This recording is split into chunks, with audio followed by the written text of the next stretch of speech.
Olá, bom dia, boa tarde, boa noite. Estamos de volta para a nossa reflexão, para a nossa meditação. Hoje a nossa meditação ela está baseada no livro de Lucas, o médico amado, capítulo 12, e versículo 13 em diante. Diz assim a palavra: nesse ponto, um homem que estava no meio da multidão lhe falou: Mestre, ordena meu irmão que reparta comigo a herança.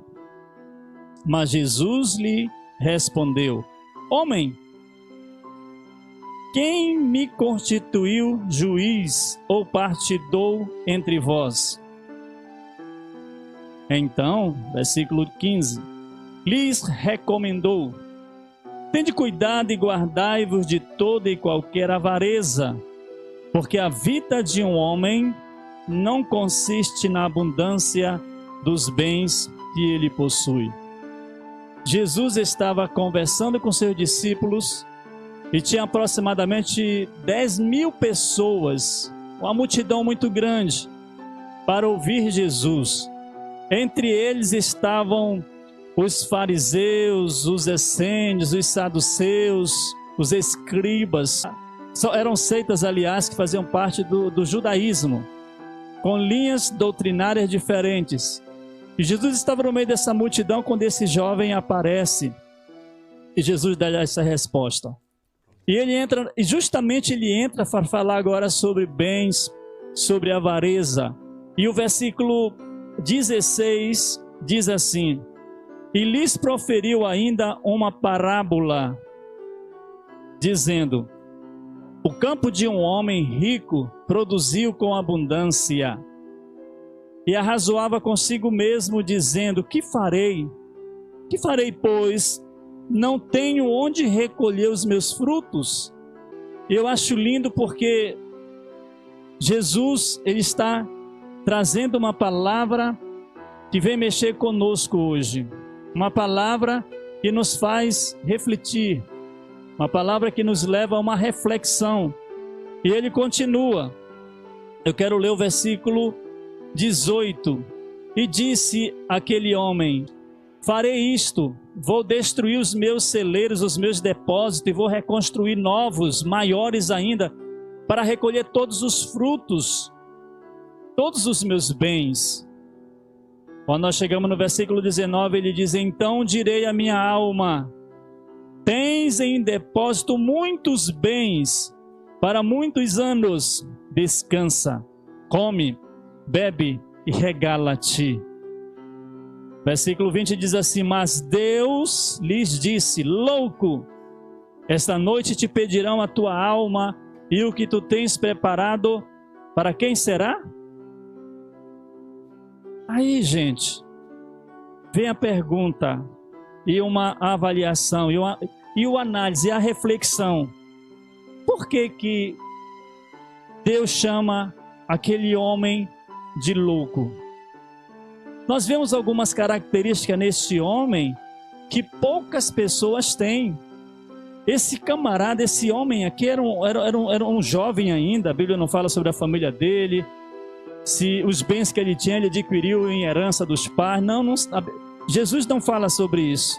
Mas tem algumas coisas interessantes. Olhando na visão humana, esse homem ele era abençoado. Porque, voltando um pouco atrás, no versículo 16, Jesus disse: O campo de um homem rico produziu em abundância. Então, olhando na ótica humana, ele era um homem abençoado. Ele era um homem rico. Olhando na visão do mundo, ele era um homem bem-sucedido. Por que Jesus o chamou de louco? E nós vemos uma outra coisa: ele era muito inteligente. Porque no versículo 17, diz a Bíblia: E arrazoava, Jesus disse, e arrazoava consigo mesmo, dizendo: Que farei? Estava arrazoando, estava pensando, estava analisando, estava avaliando. Pois eu não tenho onde recolher os meus frutos, porque eu tenho demais, tenho abundância. Então nós vemos duas características interessantes. Ele era um homem abençoado na visão humana. Ele era um homem inteligente. Era um homem que parava para avaliar. E nós vemos que também ele era um homem que tinha uma grande visão. Ele era precavido e ele pensava no futuro. Muitas pessoas estão vivendo aí sem pensar no futuro. Muita gente, muitos jovens não pensam no futuro. Dizem a Deus pertence o futuro e não querem estudar, não querem trabalhar, não querem se submeter a alguns princípios dos próprios pais. Mas esse camarada aqui, ele tinha essas características. O versículo 18, ele disse: farei isto, derrubarei todos esses celeiros, os meus depósitos, vou reconstruir novos. O camarada tinha visão de futuro. Esse camarada, ele sabia o que ele queria. Ele soube planejar a sua vida, humanamente falando, soube semear coisas boas, tudo na visão humana. Mas não se esqueça, no versículo 19 ele disse assim: bom, vou dizer a minha alma, ei minha alma, tu tens em depósito muitos bens para muitos anos. Descansa, come, bebe, regala-te. Hoje no século 21, tenho muitos bens, vou aproveitar, vou viajar, vou curtir. Só que Jesus diz assim para ele, chega no versículo 20, mas Deus lhe disse: louco, esta noite te pedirão a tua alma, e o que tu tens preparado para quem será? Interessante. A preocupação nossa, nós temos que realmente nos preocuparmos em estudarmos, em semearmos, em adquirirmos bens, não é pecado. Nós não vemos isso. E onde é que está o pecado desse homem que era precavido, que era inteligente, que era abençoado? Onde está o pecado desse homem? No versículo 21, o Senhor diz assim: assim é o que entesoura para si mesmo, é rico para consigo mesmo, mas não é rico para com Deus. É avarento, não tem tempo para Deus. Muitas vezes, muitas pessoas, mesmo estudando, mesmo semeando, mesmo batalhando, tem tempo para tudo, menos tempo para a oração, menos tempo para a reflexão da palavra, menos tempo para a comunhão com Deus, menos tempo para ser a pessoa que vai expandir o reino de Deus na terra. Ele se preocupa com o mundo físico, o mundo material, e se esquece que a vida aqui passa rápido, muito rápido. Ela passa ligeiro e nós voamos. Precisamos nos preocupar com a eternidade. Precisamos, como diz um dos grandes homens de Deus do passado, precisamos estar com nossos olhos na eternidade, sabendo que isso aqui tudo é transitório, é circunstancial. Não tem grau de importância maior do que a sua alma. Aquilo que muitas vezes não foi dado importância no tempo certo, torna-se algo urgente para a tua alma. Por isso que eu te perguntei, o que é importante para você? O que é circunstancial? O que é urgente para você? Eu quero dizer para você que a tua maior urgência hoje deve ser, preste atenção, deve ser a salvação da tua alma. Deve ser a plantação nas coisas espirituais, na eternidade, com Deus. Você que está hoje me assistindo, me ouvindo, eu não sei como você está do outro lado. Eu não sei se você está distante dos caminhos do Senhor. Eu não sei se você é um ouvinte da palavra de Deus. Eu não sei se você é um crente que não tem vida com Deus.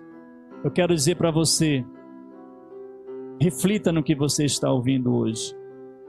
Você é precioso. Deus ama você. Ele tem propósito na tua vida. Eu quero orar com você agora. Pai, em nome de Jesus, Eu quero colocar esse amado ouvinte, esta pessoa que está me vendo agora. Eu não sei, Senhor, o que é mais importante para a vida dele. Quais os valores dele? Se está baseado nessa vida terrena que vai passar, ou se é importante o reino dos céus, o reino de Deus, a vida contigo, Senhor. Eu quero te pedir que o Senhor alcance, que o Senhor vá suprir a sua necessidade, que o Senhor vá falar ao seu coração, que ele possa fazer uma reflexão da sua alma, como está a sua alma diante do Senhor. Se hoje à noite pedir a alma dessa pessoa, como ele vai estar diante do Senhor? Será que ele vai estar salvo, tem vida eterna com Deus? Será que ele tem se preocupado com a sua alma, com a sua vida espiritual? Então Deus, fala ao seu coração. Aqueles que estão fracos, que estão debilitados, levanta-os. Traga vida, Senhor, a essas pessoas. Querido Espírito Santo, convence. Traga vida a essas pessoas, Pai. E eu quero ouvir testemunhos e comentários de pessoas que tomaram uma decisão com o Senhor, se levantaram, se reergueram e estão firmes com o Senhor, estão semeando para a eternidade, Senhor. Abençoe essas vidas, abençoe nossos irmãos, abençoe as autoridades constituídas por Deus, por Ti, Senhor. Abençoa a nossa nação. Ó Deus, eu te peço, salva a nossa nação, salva, Senhor, que nós sejamos conhecidos como a nação que te ama, que te serve, que Tu, eterno, és o nosso Deus. Eu oro nessa hora e te agradeço em nome de Jesus. Amém e amém. Que Deus em Cristo Jesus te abençoe, te fortaleça, abençoe tua família, os teus familiares. Vá em frente, coloque seus olhos na eternidade. Pense nisso, em nome de Jesus. Amém.